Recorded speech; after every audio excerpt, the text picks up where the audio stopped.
कि अड़े ही रहते हैं जो सच के दीवाने हैं, अड़े ही रहते हैं जो सच के दीवाने हैं, जो गिरना चाहते हैं उनके 100 बहाने हैं। दोस्तों, कौरव शिविर में रात्रि उतर चुकी थी। अंधकार इतना गहरा था कि मानो काल स्वयं कौरवों के सिर पर झुक आया हो। शिविरों में जलते दीपक डगमगा रहे थे और हवा में एक भयानक सन्नाटा भरा था। उसी समय संजय धृतराष्ट्र के पास आए। राजन, आचार्य द्रोण आपसे मिलना चाहते हैं। धृतराष्ट्र ने चिंतित स्वर में कहा, उन्हें भीतर आने दो, मेरा हृदय पहले ही बोझ से भरा है। द्रोणाचार्य भीतर प्रवेश करते हैं। उनके चेहरे पर असामान्य शांति है, जैसे वे किसी ऐसे सत्य को जानते हों जो शिविर के किसी और व्यक्ति को ज्ञात नहीं। धृतराष्ट्र धीमे स्वर में कहते हैं, आचार्य, युद्ध का दिन अत्यंत भीषण था। मेरे भाई भीष्म अब बाणों की सैया पर हैं। आज आपसे एक प्रश्न पूछने आया हूँ, क्या कौरव सेना इस युद्ध को जीत पाएगी? द्रोणाचार्य ने गंभीर स्वर में कहा, राजन, आपका प्रश्न सरल है पर उत्तर अत्यंत कठिन। धृतराष्ट्र ने गहरी सांस लेते हुए कहा, आचार्य, मेरे पुत्र दुर्योधन ने आपकी ओर से बहुत आशा से देखा है, परंतु आज मैंने सुना आपने पांडवों पर पूरी शक्ति से प्रहार नहीं किया। क्या यह सत्य है? द्रोणाचार्य ने नजरें झुका ली। राजन, सत्य को छिपाया नहीं जा सकता। मैं पांडवों का वध नहीं कर सकता। धृतराष्ट्र की आवाज कांप उठी। क्यों आचार्य, क्या आपकी निष्ठा दुर्योधन के पक्ष में नहीं है? द्रोण ने शांत स्वर में कहा, निष्ठा है राजन, परंतु उससे बड़ा एक रण है, एक ऐसा रण, एक ऐसा बंधन जो वर्षों से मेरे हृदय पर बैठा है। धृतराष्ट्र चौंक गए। रण? किसका रण? द्रोण ने कहा, अर्जुन का, जिसे मैंने धनुर्विद्या का न केवल ज्ञान दिया बल्कि अपना सर्वस्व दे दिया। मैं उसे अपने पुत्र से भी बढ़कर मानता हूँ और ब्राह्मण का श्राप अपने शिष्य के रक्त से हाथ रंगने पर उतर सकता है।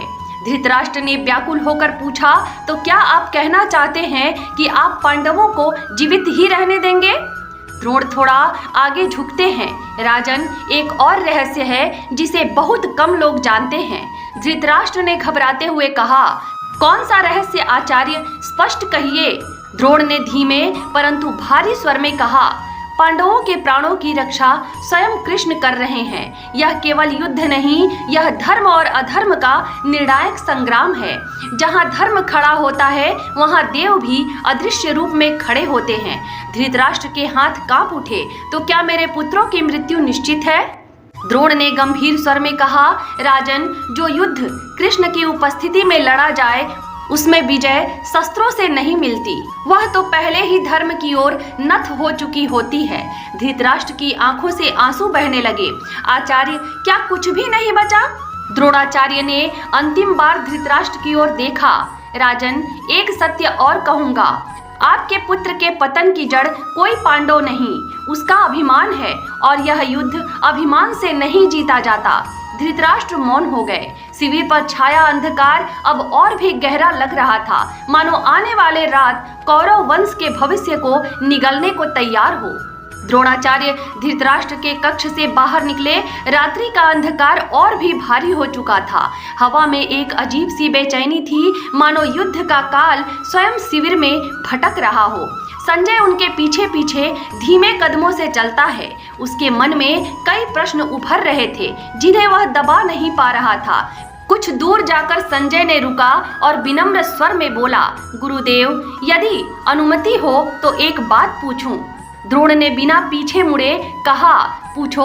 संजय, तुम्हारी दृष्टि सत्य को देखने में सक्षम है, पर ध्यान रखना, कुछ सत्य बोझ बन जाते हैं।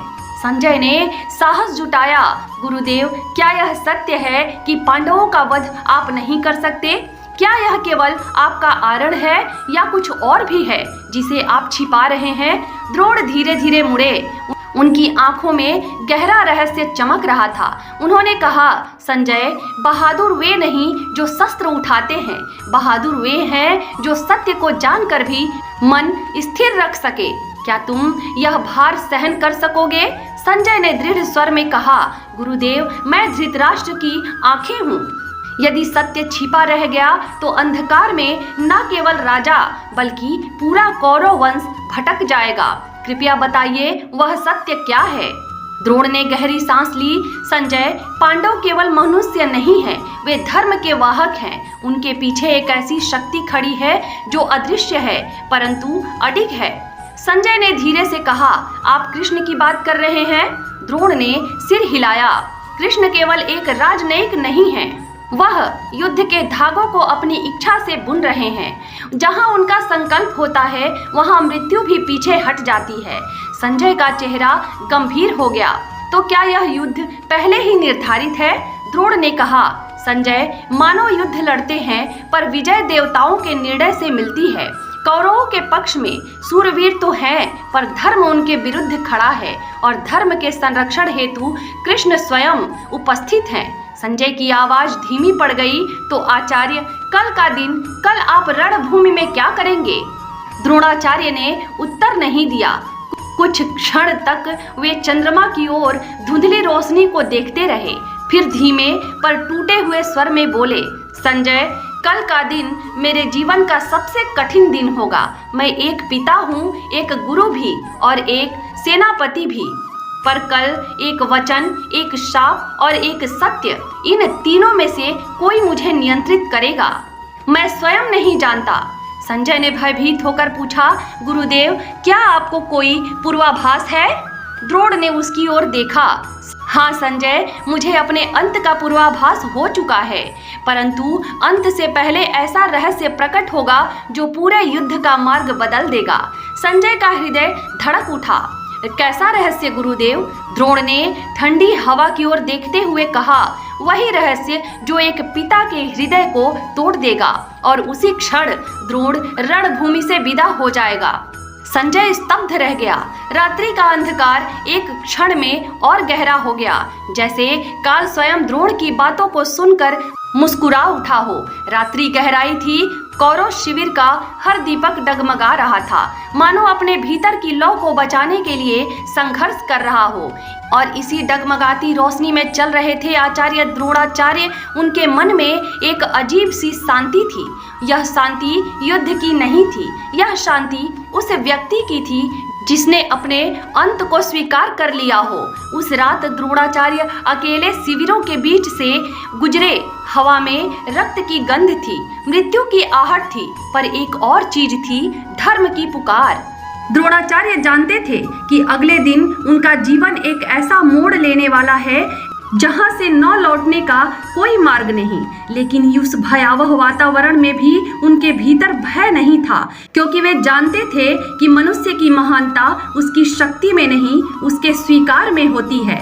युद्ध में हजारों खड़े थे, शकुनी जैसे षड्यंत्री, कर्ण जैसे पराक्रमी, दुर्योधन जैसा गर्वीला, पर द्रोण के भीतर एक ही संघर्ष था, अपने आप से। वह संघर्ष जो हर मनुष्य लड़ता है, जिम्मेदारी और सत्य के बीच, कर्तव्य और अंतर्मन के बीच, वचन और हृदय के बीच। और इस संघर्ष में विजय वही होता है जो स्वयं के भीतर झांक सके। उस रात द्रोणाचार्य ने महसूस किया कि मनुष्य का सबसे बड़ा युद्ध रणभूमि में नहीं, अपने ही विचारों में होता है। वे एक टीले पर जाकर खड़े हुए। चांद धुंधला था और धरती मानो मौन होकर उनसे कुछ कह रही हो। द्रोण के भीतर एक अनुभूति जागी। कभी कभी जीवन में पराजय से अधिक महत्वपूर्ण होता है यह जानना कि हम किसके लिए लड़ रहे हैं। और एक दिन ऐसा आता है जब मनुष्य को स्वयं को छोड़कर धर्म को अपनाना पड़ता है। द्रोणाचार्य की सांसें गहरी हुई। उन्होंने ऊपर आकाश की ओर देखा और सोचा, कल मैं गिर जाऊंगा पर मेरे भीतर का धर्म नहीं गिरेगा। यही विचार उन्हें अडिग बना रहा था। वे जानते थे कि आने वाला दिन उनकी मृत्यु लेकर आएगा, पर उसी के साथ लोगों को एक ऐसा संदेश भी देगा जो हजारों वर्षों तक जीवित रहेगा। कभी कभी हार भी जीत होती है यदि वह धर्म की रक्षा के लिए दी गई हो। उस रात द्रोणाचार्य के कदमों में कोई थकान नहीं थी, उनकी निगाहें डगमगाती नहीं थी, क्योंकि जिसने अपनी नियति स्वीकार कर ली हो, जो स्वयं को पहचान चुका हो, वह अजेय हो जाता है। युद्ध की आहट दूर से सुनाई देती रही। रात बीतती रही, पर द्रोणाचार्य की आत्मा पहले ही विजय हो चुकी थी। उन्होंने अपने भीतर कहा, मनुष्य का अंत तभी होता है जब वह स्वयं की सच्चाई से मुंह मोड़ ले, लेकिन जो धर्म के मार्ग पर चलता है वह कभी समाप्त नहीं होता। और इसी विचार के साथ द्रोणाचार्य शिविर लौटे, एक ऐसे पुरुष की तरह जो पराजय को भी धर्म की विजय मानकर चल पड़ा हो। धृतराष्ट्र और द्रोणाचार्य का यह रहस्य भरा संवाद, संजय और द्रोणाचार्य की गूढ़ रात्रि और द्रोणाचार्य की प्रेरणादायक कथा, आखिरी कथा, इन सब में एक ही सूत्र छिपा था, धर्म की खोज। इन वार्ताओं के पीछे केवल मनुष्य नहीं था, बल्कि यह संदेश था कि मनुष्य का असली रण उसके भीतर ही जलता है। भीतरी संघर्ष, कर्तव्य का बोझ और धर्म की पुकार, यही वे अग्नियां हैं जिनसे होकर हर महान आत्मा गुजरती है।